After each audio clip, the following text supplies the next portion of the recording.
días a todas, bienvenidas a este congreso llamado Auténtica. Es un nombre que encierra básicamente de lo que vamos a hablar, de libertad, de transparencia, de ser, y creo que va a ser un tiempo enriquecedor para todas, así que espero poder compartir con ustedes de la mejor manera y que tengan un congreso realmente maravilloso. ¿Cómo es un día en la vida de María Alejandra Muñoz? Lo primero es que siempre es una nueva oportunidad, siempre es el mejor día. Es un día de 24 horas que suelo dividir 18 horas para actividad y 6 horas para el descanso. Un día en el que empiezo siempre con un deseo de que sea ordenado, consciente y que permanentemente esté pensando y discerniendo sobre lo que hago. No siempre se puede cumplir, pero siempre así empieza. Empieza con una oración al Espíritu Santo. Luego de eso suelo bajar al segundo piso de la casa a tomarme un café con Polo, mi esposo, con quien estoy casada hace 20 años, tengo 4 hijos. Bajo justamente a una conversación pequeña, cotidiana y un poco a repensarnos lo que hayamos planificado para el día. Solemos luego de eso hacer un tiempo de ejercicios, yo un poco más corto, él un poquito más extenso, y posteriormente vemos cómo funciona o cómo los chicos de la casa tienen planificada todo el resto del día. Solemos hacer planificación los domingos, esto es bien importante.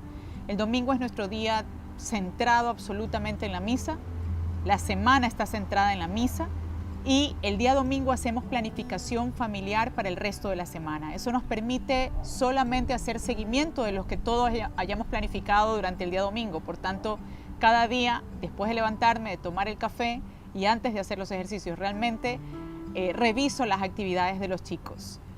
Unos los reviso yo, otros los revisa Polo y finalmente continuamos el día. Y luego de eso nos vamos a lo que nosotros le llamamos la misión. Cómo sostener a la familia, cómo trabajar y cómo servir.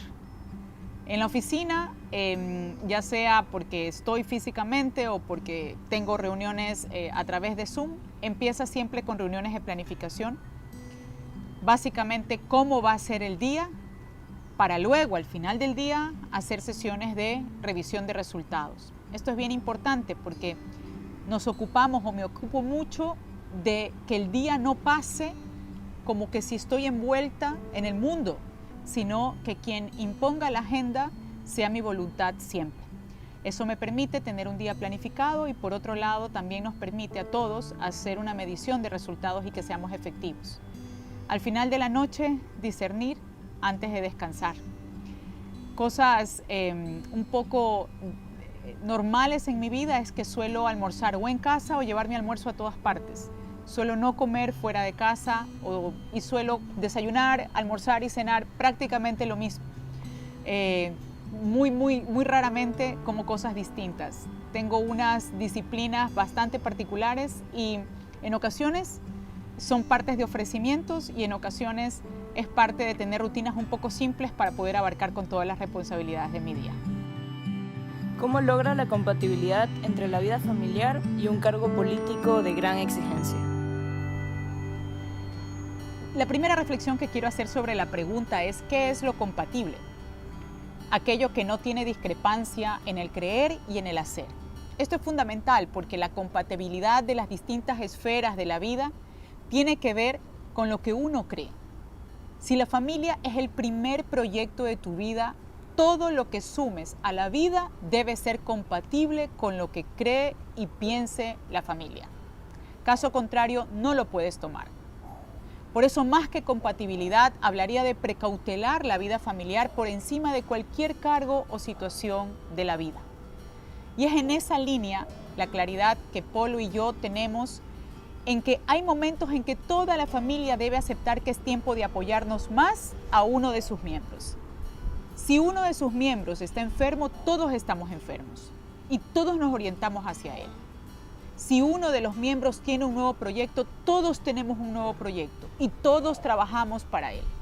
Y si un miembro tiene una misión, todos tenemos una misión.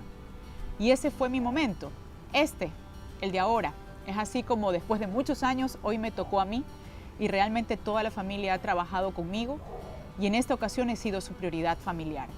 Por otro lado, tener claro que no soy una supermujer, que no soy una superpersona, sino asumir fortalezas y debilidades. Pedir ayuda, ¿a quién? A mi prójimo más cercano, que es mi familia. Entonces, la compatibilidad tiene que ver con la coherencia y esta no está en discusión. Yo hablaría más que de compatibilidad, de prioridad y de misión conjunta. En el video que se hizo viral sobre el primer discurso en su parroquia, usted dijo, el que da la misión también da la gracia. Y el que da la misión no nos pide grandeza, nos pide hacer lo correcto, cuando solo Dios nos ve. ¿Es posible vivir los valores cristianos en la vida política? La primera pregunta que nos debemos hacer es ¿cuáles son esos valores cristianos?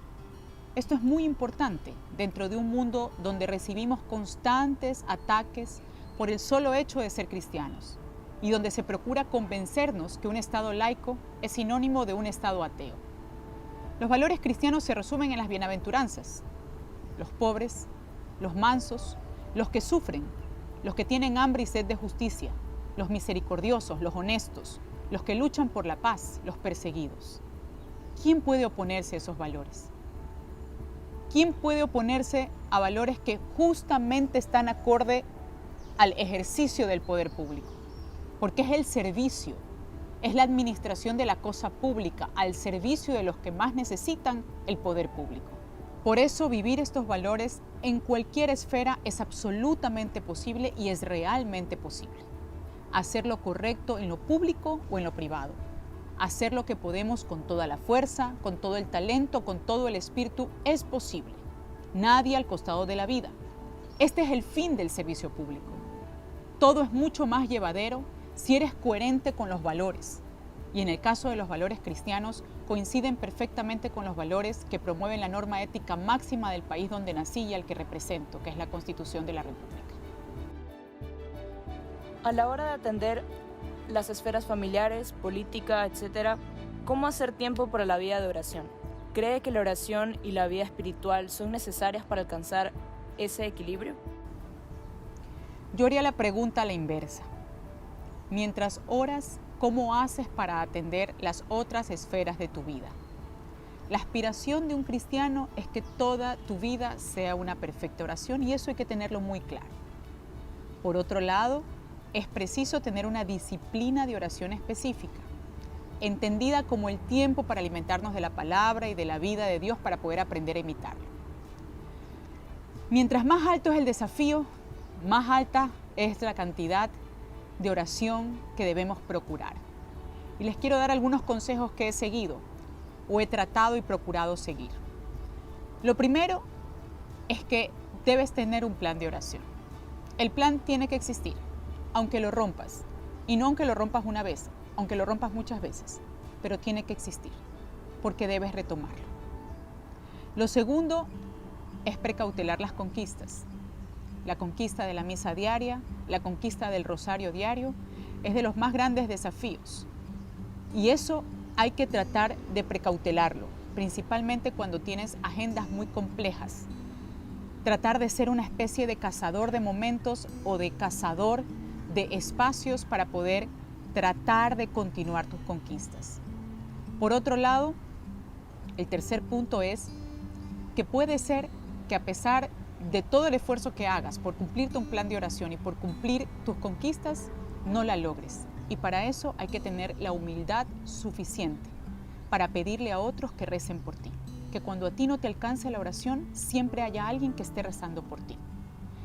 Y eso particularmente en quienes tenemos la vocación matrimonial, tiene que reposar muy especialmente sobre tu esposa o tu esposo. En este caso, Polo ha sido un puntal fundamental en la oración. Mi director espiritual, mis padres y toda mi comunidad parroquial. Sumamente importante tener la suficiente humildad para poder pedir que otros oren por ti. Uno de sus primeros viajes fue a ver al Papa Francisco. ¿Cómo fue esa experiencia en el sentido espiritual? Bueno, fui designada vicepresidenta en los meses más complejos que vivía el país, en medio de crisis social, económica y sanitaria, lo cual se convirtió en una especie de crisis humanitaria. ¿Quiénes son los más afectados? Los niños. ¿Quiénes son los más pobres de los pobres? Los niños sin lo básico, sin salud y sin familia. Teníamos 43 semanas por delante y un solo objetivo: poner en el centro de la discusión nacional, en medio de tremenda coyuntura, a la niñez del país. Y fijamos un plan que incluyera todas las acciones en lo local y en lo internacional que nos llevara a lograr alguno de los objetivos. Incrementar índices de supervivencia en la niñez ecuatoriana con enfermedades catastróficas. Los índices de supervivencia en el Ecuador son del 50% para el cáncer infantil, cuando en el resto del mundo, en los países más desarrollados, estamos hablando del 90% de índices de supervivencia. Luego teníamos suscribir el Manual de Adopciones Internacionales elaborado con la asistencia técnica de la Haya y desarrollar un plan de fortalecimiento de procesos de adopción en Ecuador para su facilitación. Más de 2.600 chicos se encuentran en casas de acogida. Y lo tercero, suscribir acuerdos con el Programa Mundial de Alimentos sobre la lucha contra la desnutrición crónica infantil, que es el problema más grande de desarrollo que tiene el Ecuador. Este era el contexto. Y es en este contexto en que se planifica una agenda internacional ejecutiva de 5 días para visitar 3 países, España, Italia y Países Bajos. Como es costumbre diplomática, se ofició al Santo Padre y Jefe de Estado Vaticano sobre mi visita a Roma y se solicitó una audiencia a pesar de lo improbable que era que pudiera darse, no solo por la condición de la pandemia, especialmente en esos días, sino porque no soy primera mandataria, sino vicepresidenta. En mi vida he esperado horas durmiendo sobre piedras cuando el Papa vino al Ecuador para poder estar ahí. Cuando trabajé varios años para varios países, cada vez que estuve en Roma, hice enormes filas para poder entrar a compartir con él. En esta ocasión, precisamente, tenía claro que la probabilidad era ninguna. El Papa decide a quién ver, uno no decide ver al Papa.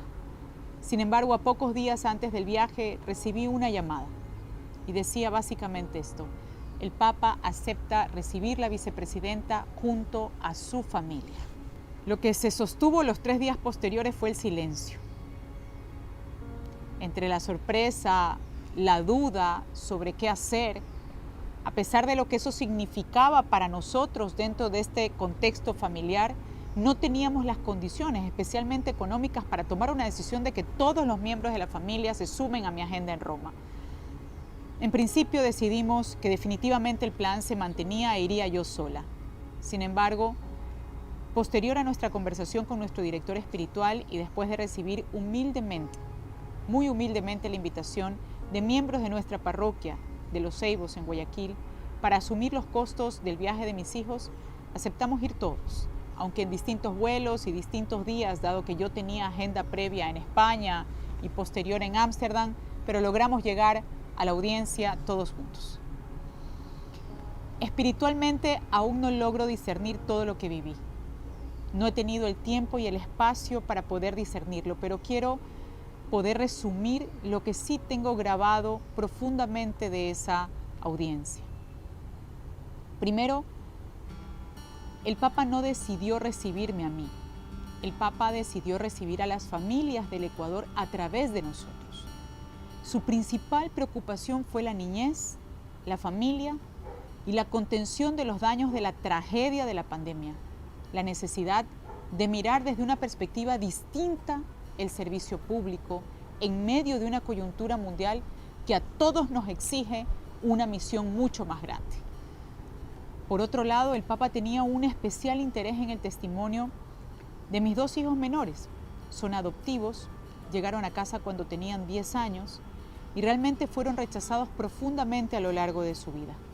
Tenía interés en las familias que, como la nuestra, sufren la realidad de la muerte a temprana edad de un hijo con cáncer y tienen que sobrevivir con el dolor todos los días de la vida y necesitan respuestas que van más allá de la protección social, que tienen que ver con la recuperación de la esperanza. Yo, cuando conocí al Papa, lo que puedo decirles es haber visto en él lo que le llamo el estigma del corazón de Jesús, la capacidad del Papa para conectarse con el dolor de los otros y a través del testimonio de los otros conectarse con un sinnúmero de personas en el mundo que sufren exactamente los mismos dolores. El Papa recibió a todos los ecuatorianos que con su fe oran diariamente por días mejores. El Papa recibió todas las peticiones, cartas, oraciones de los cientos de ecuatorianos que me mandaban para poder llevar. El Papa decidió ver a mi familia más que a mí. Yo era una funcionaria con un mensaje de Estado. Ellos realmente eran los que el Papa esperaba.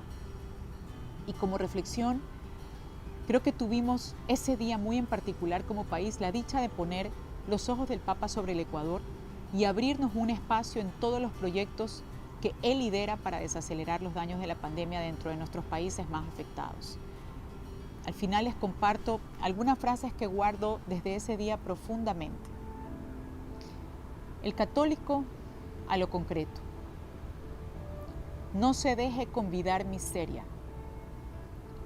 La violencia del odio no se combate con más violencia, sino con servicio, acción y prudencia. Y sus últimas frases, que fueron muy fuertes. Señora, no deje de hacer lío. Y con eso me quedo. ¿Cuáles diría usted que son los desafíos de una mujer y en especial de una mujer católica en la vida política? El principal desafío es comprender que si estar en la vida política implica esconder la fe dentro de las paredes de la casa, pues no sería posible aceptar un cargo político. Porque nuestra fe es la buena nueva, es llevar esperanza, caridad y valores a donde quiera que vayamos y en lo que hagamos, con nuestro testimonio.